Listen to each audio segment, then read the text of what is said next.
today, as we almost always do. Instead, we're going right to an interview. We have online Maria Zack. She is in the Washington, D.C. area. She is the founder of an organization called Nations in Action.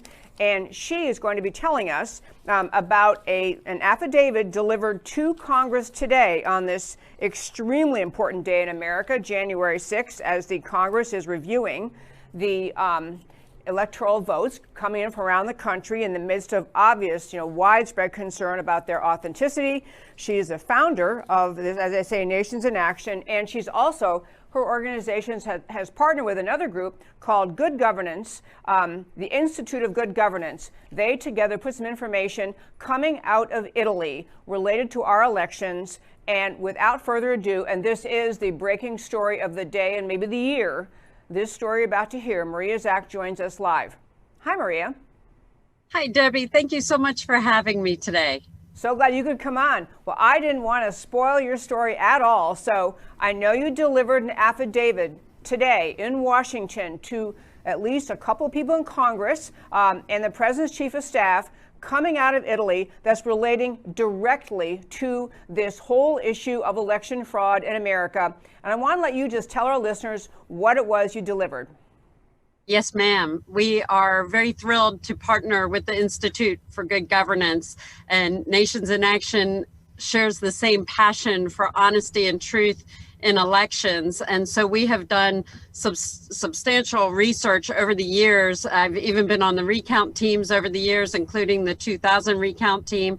And what was troubling in 2016 in the elections and 2018 with Broward County, we exposed that fraud. But never in my life did I think we would have the opportunity to see what act that we have seen in taking the election theft to a whole new level. There's so many variations and kinds of theft, but this orchestrated theft that took place in America that is breaking today, and thank you for helping us break this story, we actually know the person who actually committed the act of uploading the software, where they did it, how they did it, and that has been put into an affidavit with the top lawyer of Italy, and was part of a proceeding, a judicial proceeding in a federal court in Italy in the past couple days. So news has been breaking. Italy did it is the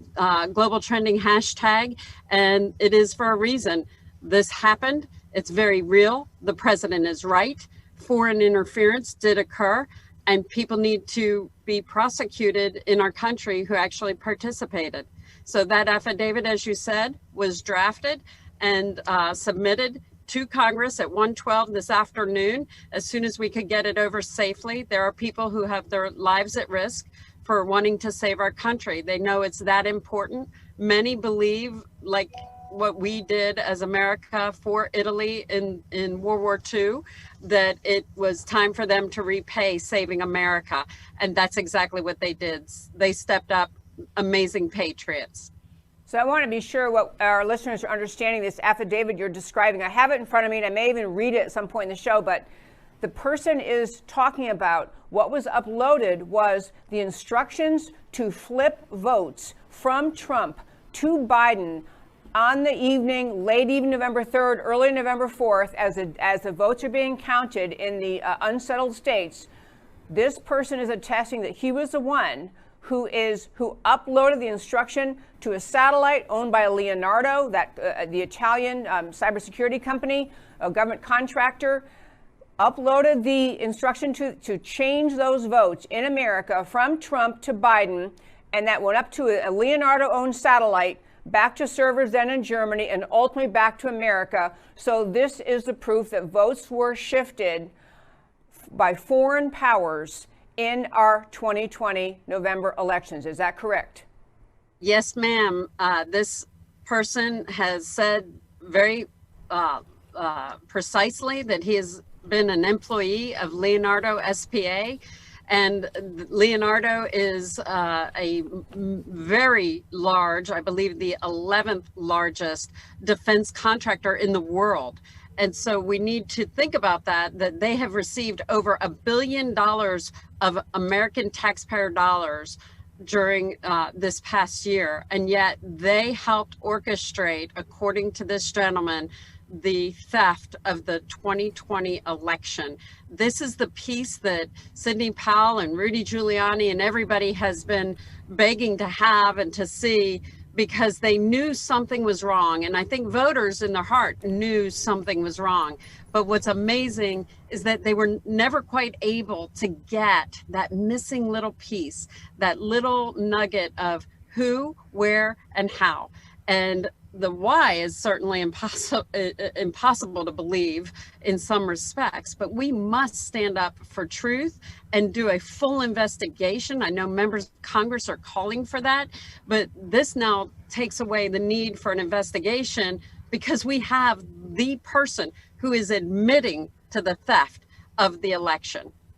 You know, I was going to do, you kind of jumped right to where I wanted to go, which is many of us have been watching the election results of November 2020 and just watched as during the counting of votes on election night, and watched that it was very obvious to people paying attention to, especially the states that are often swing states, that Donald Trump was on track to a clear and easy victory. And maybe not easy, but a clear, solid victory in those states. And then counting stopped in many of those states, and among many things that occurred, mail-in ballots were dropped, but also it appeared data appeared to have been changed. And the next morning, who knew? It turned out Biden won all of those states. And so the questions people have been asking, everyone working on behalf of President Trump have been asking is, basically, who's the big orchestrator? I mean, there's obvious evidence of election fraud, election theft, vote fraud. Who organized it? Who did it? And how? And what you, Maria, Zack, and Nations in Action are bringing forth for the members of Congress to see is this is who did it. This is a person acknowledging that he did this. He changed this data out of Italy. In fact, I have the person's affidavit, and I'll tell my listeners, if you'd like a copy of the affidavit, you can go to our website, americacanwetalk.org. On the homepage under shows, drop down list of links. We'll have a copy of the affidavit uploaded there later today. And what this person writing the affidavit is saying, he is describing what was acknowledged in a deposition in an Italian court, and this person who actually conducted this switching of the vote. So now, Maria, who did you give it to in Congress? Actually, a very good man that I've known for a couple decades now, Congressman Barry Loudermilk of North Georgia, is a dear friend. I was trying to send it to Jody Heiss, who is also amazing, and I sent it over to Devin Nunes's staff, whom I have been speaking with for some time. I've also met with Louis Gohmert's staff for a long time to let them know that it was coming as well. So many of the members of Congress knew that there was a problem and that we were identifying it and still pulling together the research. We just didn't realize how much information we were going to get. And that's what's been really quite telling, because it was simply a man who has extraordinary IT experience. He's a senior software engineer at Leonardo. He is not someone new. He's not someone unknown. And there were a couple of articles that struck early in Italy right after our election. And Leonardo reacted differently, as did the country. They started firing their heads of telecommunications and cybersecurity, and suddenly had people arrested. And we thought that was rather peculiar, and that helped us pull the pieces together. But this man said to his wife, I don't understand why we are interfering with America's election. And that's how it happened. That's how things started to spiral and get back to us in our research and investigations with the Institute for Good Governance. So we're very grateful for that relationship. They are an extraordinary organization, also committed to good governance that is so sorely needed in America today and in other countries. Because if we cannot have a safe election, nothing else matters. And no state legislature should allow what took place in these affidavits that are in the state legislatures. And I've reviewed many. Our team members were poll watchers across the United States. And these people are great Americans who would never lie, and they're there to make sure it's a safe and secure election. But they too witnessed that the machines were going online, and they were not supposed to be. So there was a connection from some of our poll watchers, even in Georgia, all the way back to Italy, with with the theft. So people knew something was very wrong. Maria, what's your understanding, if any, about these individuals working, this individual who's acknowledged what he did, working for Leonardo? There was talk in some of the Italian media about the apparent involvement or connection in some way to individuals in the U.S. Embassy in Italy. What is your knowledge, if you have any, about whether or not U.S. officials were in some way involved in this? Sure. We have been informed that Prime Minister Conte was very, very involved in this, and one of the senior staff at the embassy. So we are asking for a full investigation of the embassy, the State Department personnel that have been in that embassy. We want a seizure of all their equipment, their phone records. We want a full, transparent investigation to help Americans know what that involvement was. We want full prosecution. We have heard that members of our CIA were involved. I believe he's got that in his testimony. And that is quite shocking to us as taxpayers and Americans, that our own countrymen would betray our country. And we had it on good authority that the senior staff foreign officer, he retired just a day or two before the election to ensure he didn't lose his pension. So we also heard that he had great involvement with General Claudio Graziano and was often seen walking across the street to the St. Regis for meetings, and it was to help orchestrate this. General Graziano is also the head of the EU military command and is on the board of Leonardo SPA. So we have a real mess on our hands, honestly, and America must stand up and say we deserve full transparency. Conte needs to come clean. We need General Graziano to be dealt with if he had any involvement at all. And I ask that the intel community, certainly the intelligence committees of the House and Senate, immediately conduct investigations into Leonardo's activities and the findings from this affidavit.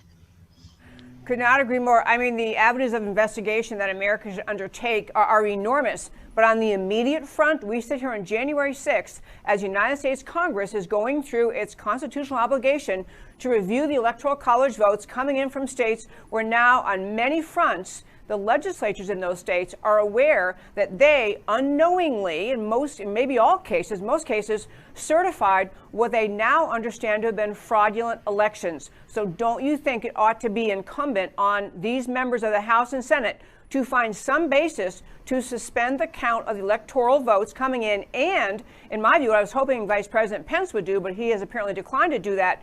Go back to the states where there is a question about that some of them sent in 2 sets of electoral votes. Send back this information. I mean, isn't it big enough information that those states should be afforded the opportunity to look again at the data in their states and make sure that what they're sending in about the results of their elections is consistent with the truth? Absolutely. This is not the smoking gun. This is the actual hand attached to the smoking gun. Yeah. So we know this person did it. They're admitting to doing it, and they know that they're willing to sacrifice and risk their lives to come forward and give this information. So every state should be taking this as serious as possible.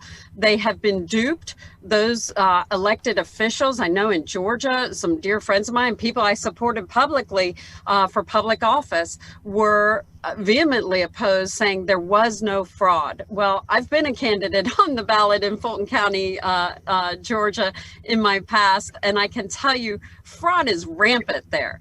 It has been existing for decades. We all know it. But this just took it to a whole new level. And because of the chaos of all the different types of corruption, we just kind of had this lurking back noise that something wasn't right when the votes actually switched. So those states should immediately, and most of them are going into special session at the beginning of the week, they should immediately see what they can do about retracting their electors and putting the proper slate forward.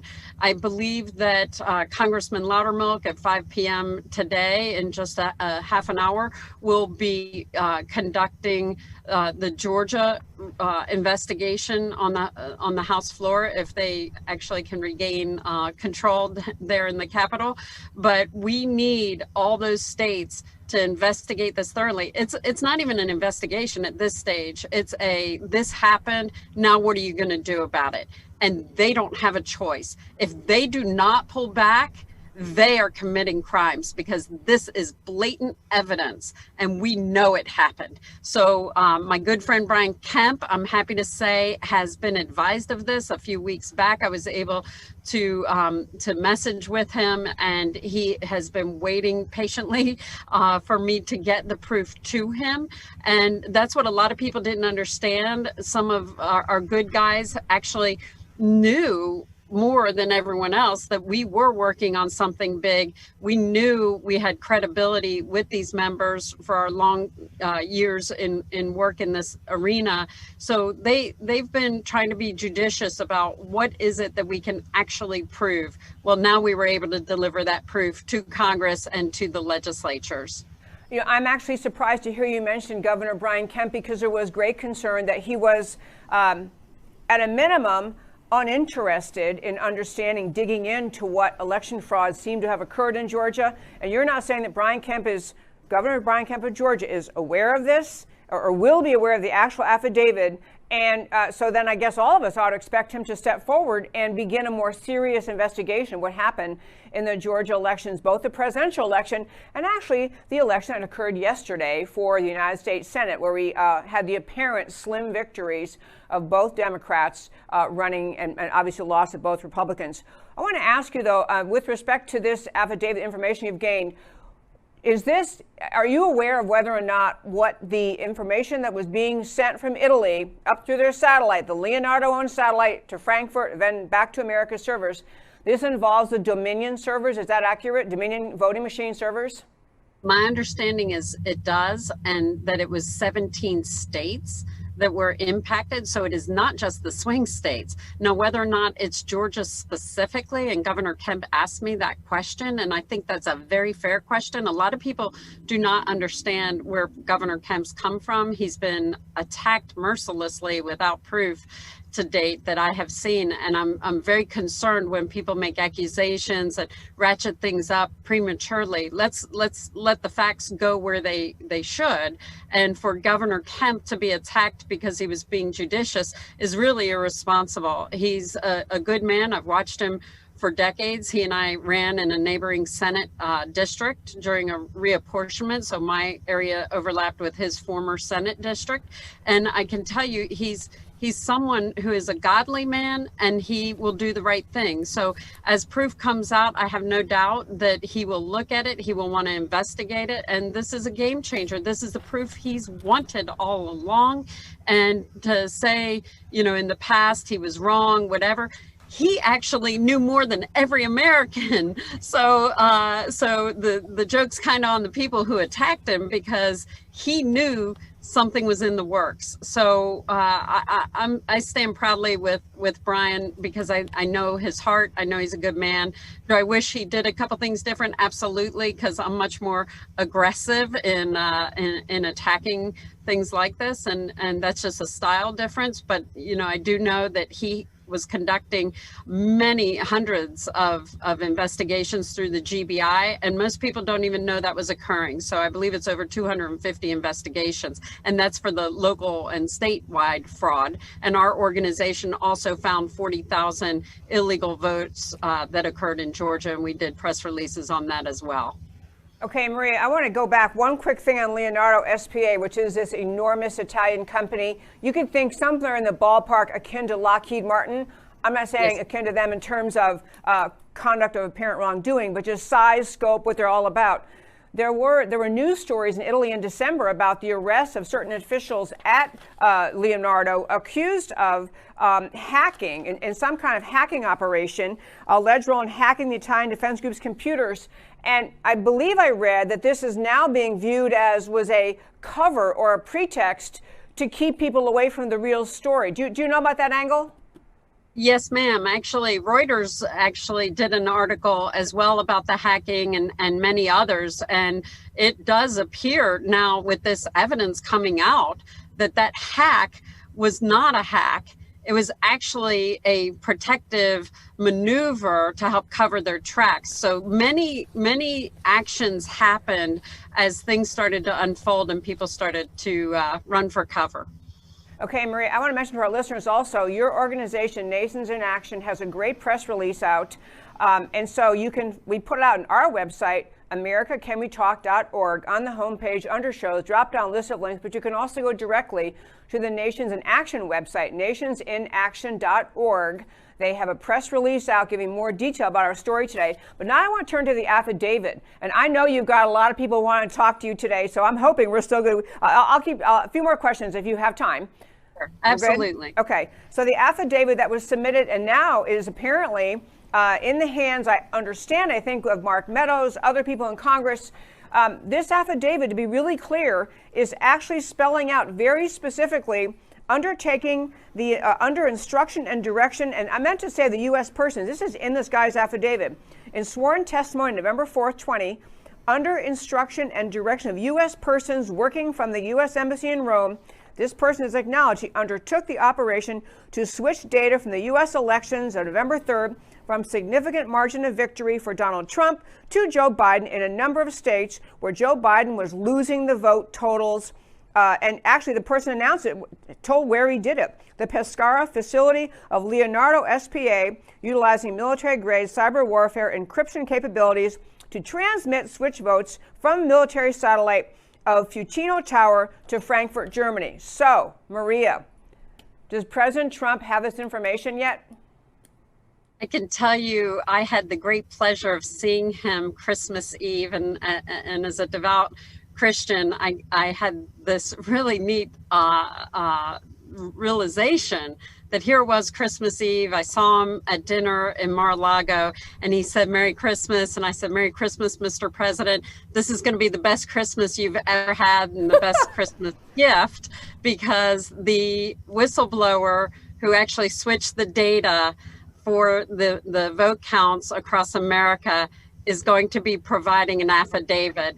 And he swung around and looked at me, and I said, "Sir, if you'll allow me to give you a piece of paper." And my husband, Steve, was so kind to have the document ready, and I handed it to the president. And so I said, "I believe this may count as the best present ever."